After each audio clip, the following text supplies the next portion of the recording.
Dahil tagulan na, kailangan na natin ng mga sleepwear. So, huwag kang mag-alala dahil ito ay 3-in-1 na. Bakit? Meron ka ng pants, meron ka ng shorts, and syempre, meron ka ng blouse. O, diba? So, bagay na bagay ito ngayon dahil maulan and medyo malamig. So, kailangan nating may sleeves na.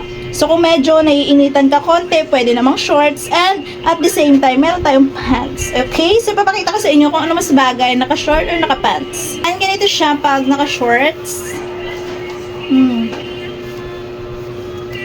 Ayan. So, next naman natin is yung naka-pants. So, ganito naman yung pants natin. So, anong bet nyo? Anong mas maganda? It's either this one o naka-short is okay lang guys. Kasi nga, naka-set yan siya makukuha mo. O diba? Naka-set yan makukuha mo. Short ka man o naka-pants ka man, don't worry. Dahil naka-set ito yung mga sleepwear natin or pajama sets natin. Okay? So sa mga gusto dyan, avail nyo na guys habang naka-discount at naka-sale pa. At marami pang stock. O ano pinintay nyo? Check out na!